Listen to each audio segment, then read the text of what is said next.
We many may not realize we were one of the original 10 cities involved in the WFI, which sounds great. It sounds like we should have been way ahead of the game, but I'm not really proud to say that we weren't. We kind of had fits and starts getting going, never could come to full agreement or come up with the funding for everything. And then I'm happy to say, Chief Johnson moved in and came from a department that was, from Fairfax, which is very progressive in this area. That became so he was the real driving force behind, saying, all right, now's the time, let's get going on this. We kind of dipped our toes into it, allowing voluntary participation in medicals, with the exception of, the special ops people like hazmat and dive and things like that. They had been going every year anyway, so there was no problem with that. Then we went through a couple-year period of full required participation in 1582 medical exams, and like the full exam. So, fitness testing, the treadmill stress test, chest X-ray, the whole bit, all the blood work, everything. So we, got a couple years under our belt doing that, only enforcing respirator clearance, not really enforcing the 1582 standards at first. By that point, we had enough data, realized, what we were looking at, and went into fully enforcing 1582. And that's been pretty successful at this point. We've had a lot of catches. At our occupational health clinic, we've also added over time voluntary services that are available to our police and firefighters that include free physical therapy, no insurance requirements, no limits on number of times they can visit, free exercise, physiology, counseling, health coaching, free behavioral health services. We have 2 full-time behavioral health counselors that they have access to. There's no insurance requirements, nothing to it. They can just sign up and go. And that's actually at a separate location from our occupational health clinic, so that they're not like sitting in a waiting room with the rest of the guys going down there to get their physicals and that sort of thing. So overall, in the last about 5 years, it's been quite a success story. It was, after a long time waiting to get going, we finally got things in place, finally got the funding, finally got, an administration that wanted to push it. And all the things kind of fell in place, and it's going really well for us now. That's awesome. That's awesome. It is impressive, all the pieces that you have, and I have some follow-up questions for that. But hey, Sarah. Yes. It's Chief Johnson. I finally got the right link, and I'm finally on. I apologize for being on travel. No, you're good. And I think we had some link confusion, so I think you're good. I think you're good. And we're just calling you Matt too, because it comes up as Matt too in or Matt Tobia in your little name tag. So well, he's my brother, and he sent it to me, so it's the only one that worked at this point. So I'm just happy to be on. That's awesome. I think Glenn really hit the nail on the head on that, but I have to tip my hat to him because him being there in the original meetings and really understanding what the purpose was. But him, as also Christina Fath from HR, really pushing to get the funding done for us was huge, right? It's a great partnership there. We've expanded to PD and a bunch of others. Just this fiscal year, we actually were able to get a behavioral health coordinator position just for the fire department. And so we have really pushed as a team to make sure that health and safety, and that includes behavioral health, is one of the things that we're doing. Awesome. I'm going to come back to the funding question because that's a big question for a lot of people. But first, I'm going to get David, if you could weigh in and share some of the stuff you guys have going on. Sure thing. Very similar to Harrisonburg and also Charlotte Fire. Chief Johnson, good to see you again, sir. A lot of our behavioral mental health programs and support was spawned post 9/11, actually during 9/11 at the Pentagon, and also many years since it's been evolving, and it's, I'm going to say, pretty mature. We have embedded county government aligned with public safety practice of providing full-time employee support, or full-time employees to provide support in terms of a clinician and also a manager. We have lots of also outpatient and private interest. We're in discussions with some foundations that are trying to help and support, and that probably goes to more of a funding question, but trying to bring additional outpatient services to the region, which we should all be able to benefit from. Very similar in terms of peer support and traumatic exposure reporting teams. They've been established and well modeled. Our WPI, or our fitness for duty, or we call it duty fit, has been in place for many years. And looking at some of the conversations in the chat, it's self-generated, it's our own criteria, it's not validated. We are collecting data.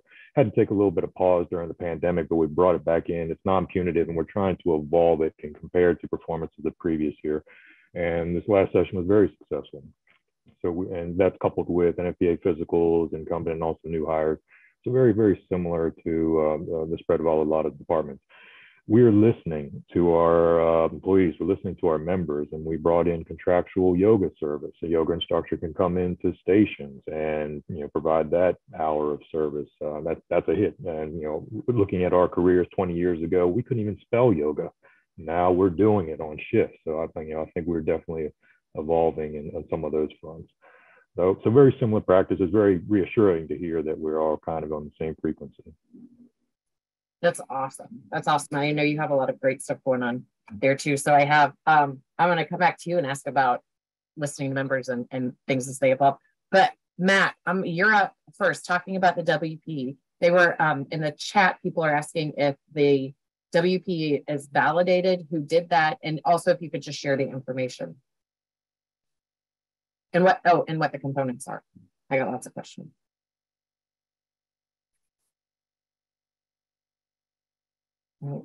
Is he frozen? Or is he just angry? I could probably step in a little bit, and when he comes back online, are you there, Matt? So our components are job related. We're trying to validate over many iterations, but it's very similar to job tasks in terms of filling ladders, ascending stairwells, high-rise packs, forcible entry, dummy drags. So it's very, very similar, and it's pretty standard for a small compact area that we do it, but it's very transportable also. So I'm going to say it's been progressing, fine tuning and adding and adjusting over years. So I can't say it's been the same year after year, but just making it slightly iteratively better over time. Awesome. And while we're seeing Matt unfreeze this, our team has worked with some departments developing theirs, and a lot of the process of it in terms of validation is really, coming up, making sure that it is effective for and representative of that department. So we had one department that there are a couple models out there, but like they had one where, it was X number of stairs. And when we got into the survey and interview, it was like, we don't have anything over 2 stories tall. So then obviously that's not, related to that community. So a lot of the tailoring is like, it seems like there's a, crazy, like super scientific, it's really what fits in this community. So in terms of validation, and I'm sure that Matt will share, we'll make sure to, Carrie, you can grab those emails off of the, actually we can just probably, I'm sure you'd share it with everybody. We can just share what has been developed for that. Yeah, I was going to say, if he can share it, if people want to give me their emails, I can keep a running list of it. Perfect. Or if we have the list of, I think we have a list of, I apologize. We're only in month 3 of the Science Alliance presentation. So we're still learning. Feel free to tell us how we can do better. Can you hear me now? Yes. Can you hear me now? Okay. So real quick, thanks so much. Great questions. First of all, if anyone shoots me an email, I'm happy to send our policy, and we can send my email address. I can share it with you, or we can send it, whatever's easiest. The WPE was validated by the James Madison University Exercise Kinesiology Department. So JMU has an entire exercise health program, and we were able to use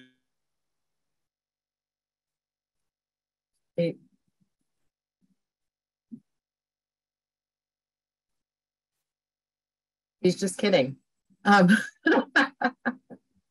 We'll go on for Chief Johnson and Glenn. I had a question about, we're getting Matt back up to speed. Funding for your program? It seems like you've been kind of creative in how you've done it. It seems like everyone's been a little bit creative, but could you talk a little bit about how you did that, how you justified it, and how you got successful with that? You want me to take that, Chief? Yes, sir. You're the one responsible for it, and I appreciate it. Okay, I don't know if I want to claim that, but I'll answer as best as I can. So we kind of dipped our toes into it. Several years ago, we started for the entire city of Charlotte employee population, which is roughly about 8,000 city employees. We started a program where it's through a company. They work called Our Health now. They've joined up with, they're called Marathon Health, to where we have clinics around the city, about 5 or 6 of them now, to do basic primary care services for employees, and kind of coordinated that through our wellness programming. So at one of those clinics, they brought on an occupational specialist, and that's who we would initially send our firefighters there to, when we were getting started. Realized pretty quickly that as we wanted to grow that thing, we were going to have a set aside clinic. So one of those clinics became just exclusively the public safety occupational health clinic. And so we fund it through the same source that we fund, through insurance sources that we fund all the other clinics for Charlotte employees. Does that help? Yes, absolutely. And another question though, and I think, we've got Matt back, so we're going to go back to the WP. What criteria do you have, and what are the, you started to say who helped you design it, but what skills do you have in that you test? Can you hear me okay? Let's try again. So it's wearing turnout gear, self-contained breathing apparatus. It starts with a single length ladder climb, followed by a brief search of a second floor of a residence, followed by a victim drag, followed by a tool carry around the structure, and then a ladder carry around the structure, followed by the Kaiser sled, followed by a hose line drag and release of water, followed by a very interesting station, which is designed to ensure that you're mentating okay. And that is the place.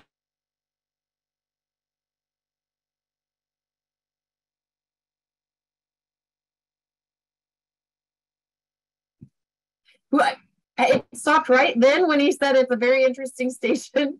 Matt, try turning your video off. I feel like this is it's just cruel.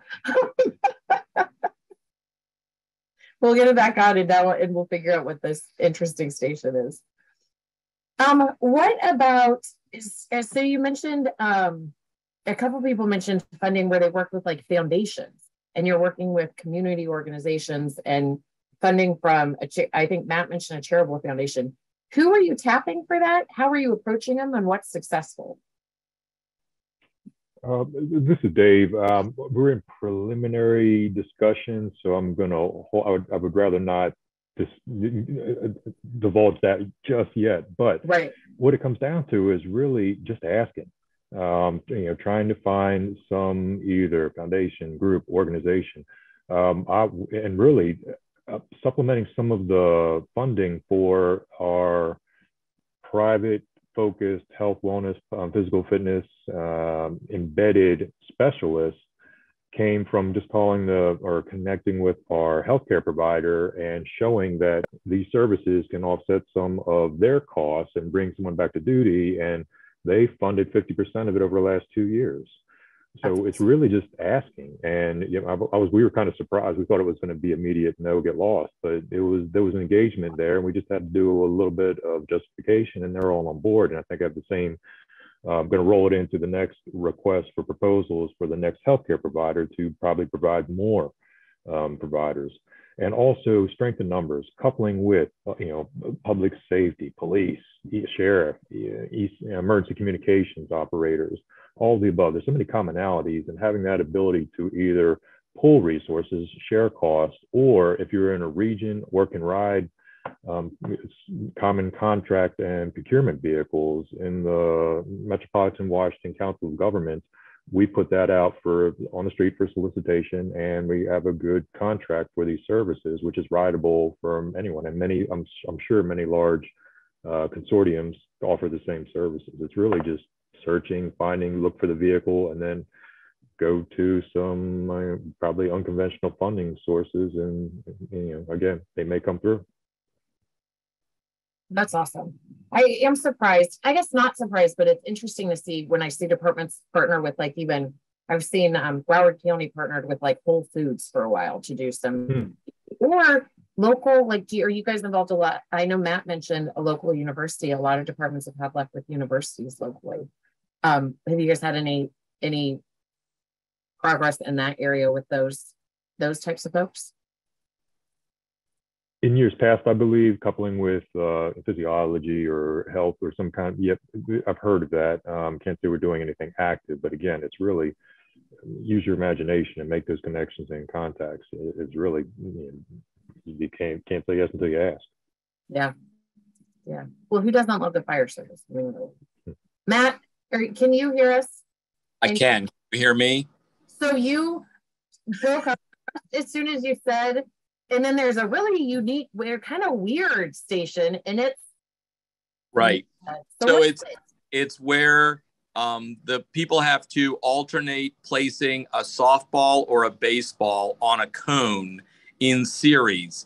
And what we're doing is we're testing fine motor skills after they are oxygen deprived because they've been working anaerobically. So they work anaerobically. We make sure they're still mentating well. And then they have to do this really fine motor skill to make sure that they're still functioning properly. And then they do a series of the push-pull machine. And then, of course, they do round two. But here's the thing. If I freeze up, just send everyone my email address, post my email address. Anyone emails me, I'll be happy to share our policy and answer any questions about it whatsoever. Loudoun County is also doing an amazing program. Chief Prue is on the call today, and I know that they are willing to share any of their experience as well. And they're doing tremendous data collection and data validation. So that's good stuff. Just to tag on to what the conversation with regard to behavioral health, cannot emphasize that enough.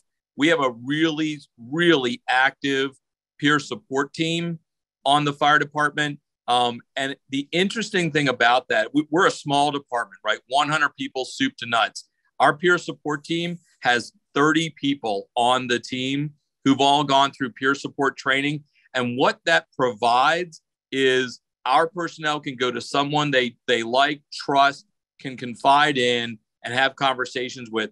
And some of what would likely be considered some of our most introverted, saltiest personnel are the most sought out members for peer support and are the most successful. The other thing, the other thing that we have is we are fortunate to have 2 full-time behavioral health clinicians who are trauma trained in private practice in Harrisonburg, who deal only with police, fire, and EMS, and they are overwhelmed with work, which really points to the tremendous willingness in the current generation to seek help, but also the tremendous need that exists. So it's just we're extremely blessed to have that. I know Chief Kerwood out in Austin in Hutto Fire District also is doing some really good partnerships as well with behavioral health folks. So just really good opportunities. You have to look for them a little bit, but Dave's right.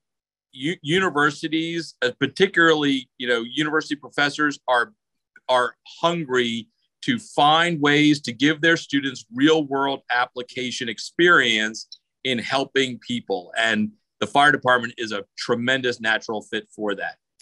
That's awesome. Yeah, I know they're getting overwhelmed, but they're on a positive side. There are a couple programs, doctoral programs out there that are specifically training people to work with first responder groups, which I think is pretty cool too. It's a question for all of you. What would you say? Let's say there's someone on the call listening or this webinar listening, and they're trying to start a program. and their folks are saying, we think everyone's just going to try and get us off the job, or this is just like, we're scared to get started with this.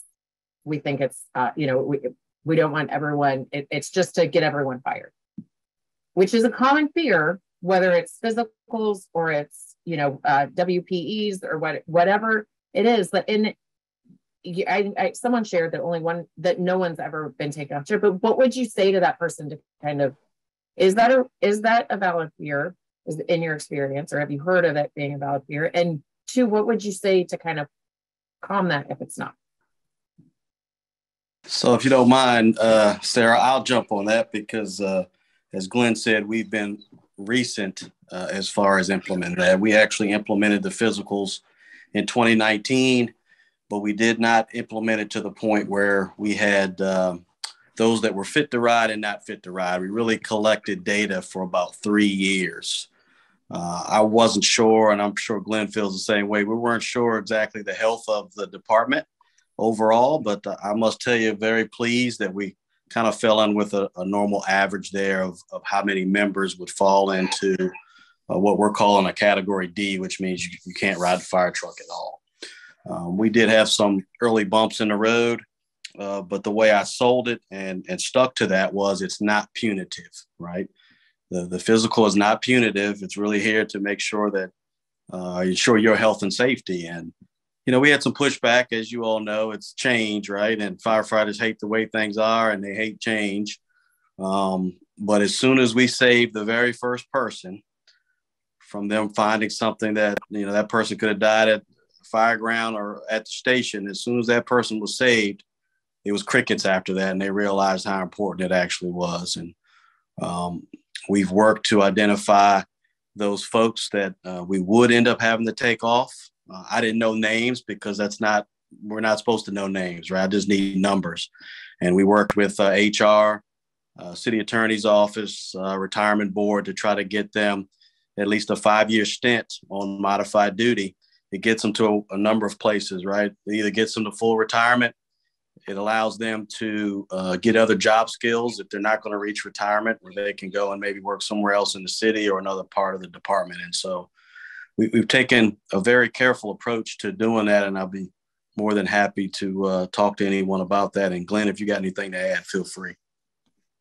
Yeah, I'll just emphasize that, exactly what Chief said. And I'm sure people are wondering, what kind of numbers we're talking about here. It was, in a department with approximately 1,200 operational firefighters, we're talking less than 5 that would be, potentially off the truck in any kind of long-term basis on that.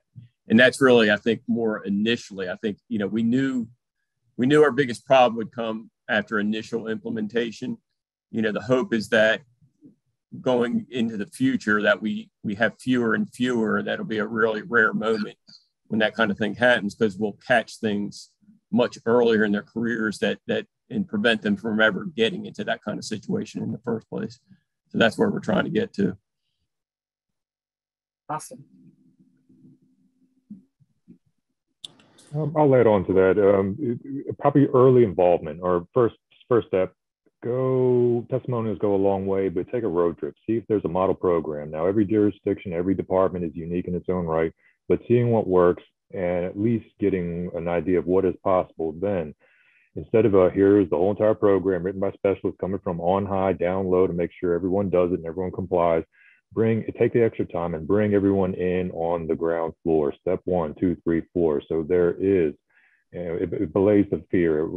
It takes that, and always that non-punitive stance is very, very important, but it just kind of allows it to evolve in a cooperative fashion. So there will be less adversarial issues, whether it's a union, an association, a corporation, a volunteer, or some kind of consortium, to bring everybody in. It's going to take a lot more time. It's going to take a lot more headaches, but it's probably going to have a much better program or much better initiative at the end.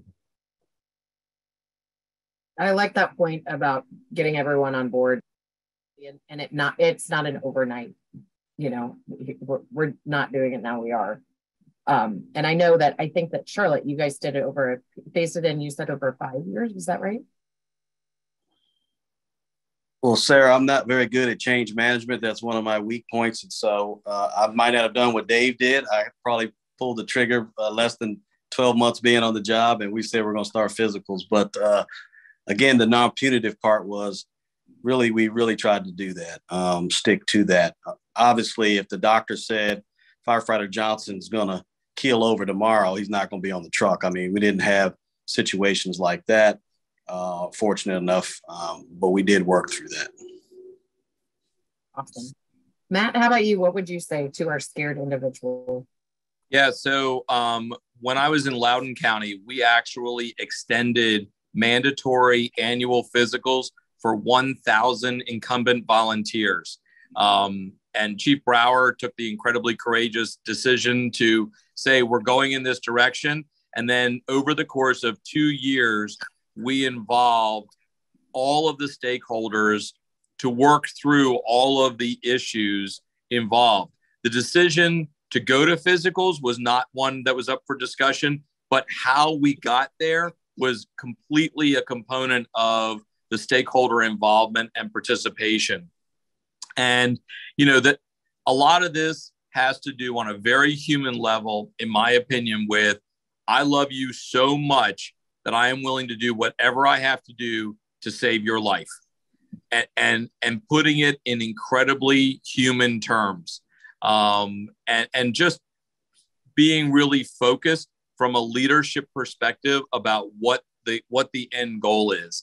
For people who have spent a lot of time with the families of fallen firefighters, these types of initiatives are relatively easy to implement because the driving force behind these types of programs is pure and is clean from the perspective of wanting to do only one thing, and that is that you have a very long and healthy life, period.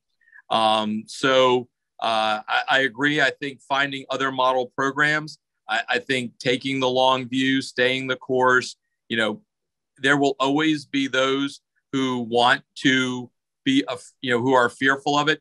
Be respectful of that, right?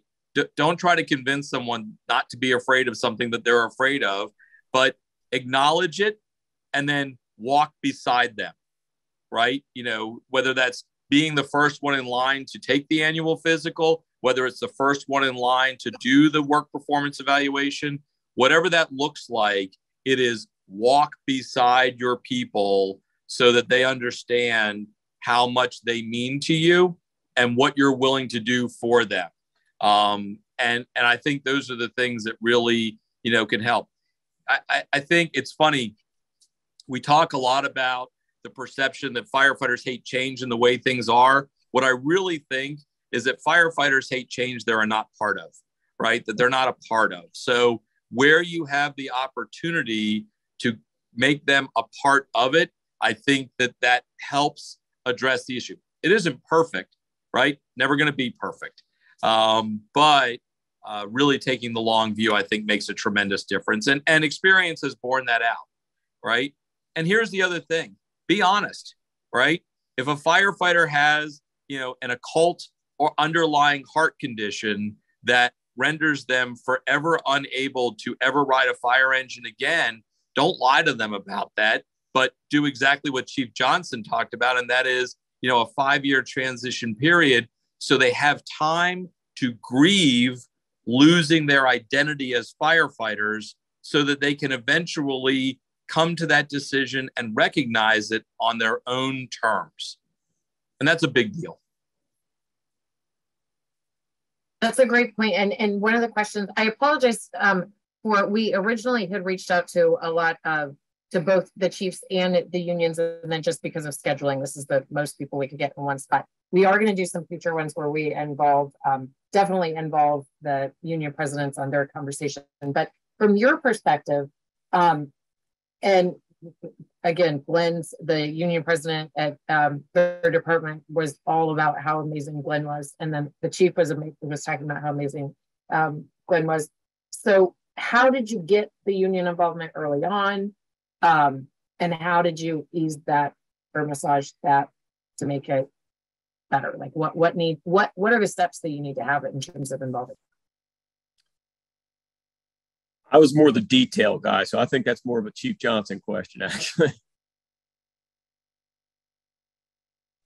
Yeah, I think the reality is, and Glenn could probably confirm this, I think the union was on board with physicals. I just think the previous administration kept it the way it was with the dive team and hazmat team and didn't go to the full implementation for the department. And I think that overall they were pleased that we went down that road. I think, as I stated before, change management is not my strongest suit. But what Dave and Matt have both said is, yes, you should include them early on in conversations so that you don't have such a tough road in transitioning if it is something new. But I think we all have, speaking as a retired member of Local 2068, we all have the health and safety and interest of all of our members. And I think that's what we need to understand. Awesome. So, did you have a question or an answer, David? Kind of in a unique position. We've been evolving our health, physical wellness practice for a long time, but right here, right now, we are negotiating a first collective bargaining agreement as Virginia's return to collective bargaining. So we're trying to codify a lot of things we have been doing in a first contract, and it's been essential to have union participation, union buy-in, and also their interest being represented in this first collective bargaining agreement. It's easier to have a established contract with a lot of these provisions and just do some massaging as things evolve and needs and services change. But right now we're trying to get the first written agreement, which really memorializes and also compels both sides to participate in these initiatives. That's awesome. So I would be remiss in not touching on this, since you guys already brought up data and I nerded out and got all excited. What data have you collected? What data has been useful for someone starting out or just starting with data collection? What data should they be looking to collect, and how has it been helpful? Hey, Sarah, I got to jump off real quick, but I just want to offer 2 points on that subject. First, look at lost time work injury data for the previous 5 years, and then look at it moving forward, year over year, comparing that with annual physicals, as well as the implementation of any kind of a voluntary or mandatory work performance evaluation program to identify the impact of these initiatives. Particularly, you want to make sure you have good baseline information so that you can articulate the economic value to the policymakers about paying for these programs. One of the things that I have definitely seen jurisdictions do successfully is they've been able to show the year-over-year reduction in workers' comp claims as more than factorially paying for annual physicals and a work performance evaluation program. So that's definitely one thing that I would recommend. If you decide to implement a WPE program, it is start tracking times for personnel. If you started out as a drill, you provide those times on how long it takes them to complete the drill. And then you start aggregating that data to come to a ground truthed number on what the performance standard should be. That may take many years to get to, but you have to take the long view for that. But in the meantime, everybody is getting better in their physical fitness. That is a huge difference that I can see. And I'm sorry, but I got to run, but thank you for letting me be on today. Really appreciate it. Look forward to doing this more. And thanks to the other panelists who are all obvious rock stars on this effort. Yes. Thank you for joining us when you could, Matt. How about other folks? What data? Let's talk data. Yeah, I would be careful. It is important to collect data, obviously. And I mean, you want to prove the success of your program. I will also kind of throw out a warning, though, of, if I were starting from scratch, I wouldn't try to sell the whole program on cost savings, because it's a really tough thing to prove. I mean, you can, like I know in our instance, our cancer rates have gone down dramatically in the last few years. That was a real problem for us. We had a really high cancer rate in our department. I would like to think that us doing physicals and having some early detection have had an impact on that. Probably also that, we're in North Carolina and smoking rates used to be real high, but they've gone down, and that's probably had an impact.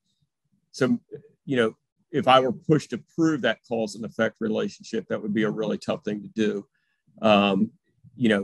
So whereas it's important to collect that data and you want to show that you're doing things, I would be careful on selling the whole program based on that, because somebody's going to make you prove it. I would sell the program just on, we're doing the right thing. I mean, we know we're doing the right thing. We ask a lot of these guys that put their lives on the line to go out there and do things. And, the least we can do is to, if we're going to expose them to the things they're exposed to, is to try to make sure they're healthy. And even if it didn't save money, in my mind, it would be well worth doing.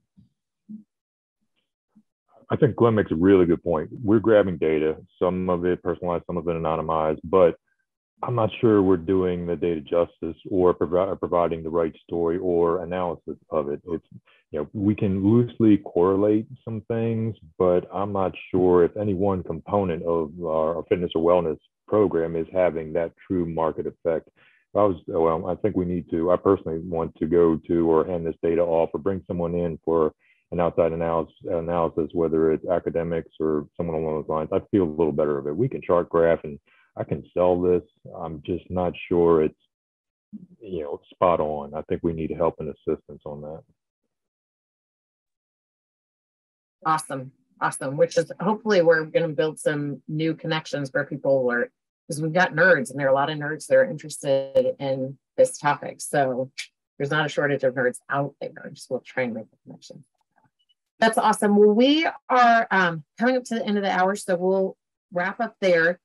Last question. You get one piece of advice for each of you to give to someone, say someone who's just started in a health and wellness position. And they're tasked with doing this for their department and bringing in and tasked with go figure out what we need to do. What's your one piece of advice on what they should do first? I'll go. I would say, while this is extremely important, while this is vital, while we understand the impact of this, sustainability and the long-term application of it is more important. Don't strive and reach and grab for too much and it falls off, or it's just not there for year 2, 3, or 4.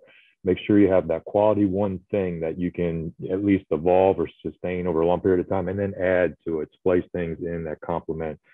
Just don't go too big, too wide, too far right out of the gate. Yeah, and Dave's right on that. Kind of similar to what I was going to say, right? You're not reinventing the wheel, right? So go do some research, find other places that are doing it, figure out how they implement it. But my thing is stay the course, right? There are going to be bumps in the road. There's going to be roadblocks. You're going to run into some issues, but you're doing it for the right reasons, like Glenn mentioned. And so stay the course and don't get diverted from it.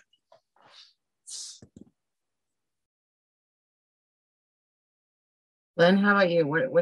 You've seen this for a long time. What's your advice? Yeah, you're right. I've been in it for 10 more years than I'd like to mention.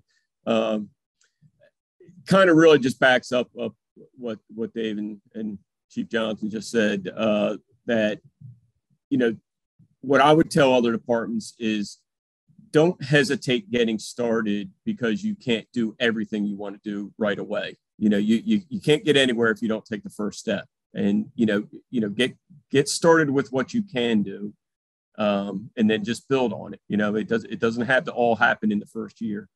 And I've just heard that so many times that was an excuse for not, we can't do this because we don't have all the money we need. We don't have all the resources we need. Well, take what money and resources you do have and start something. And that'll get you going in the right direction.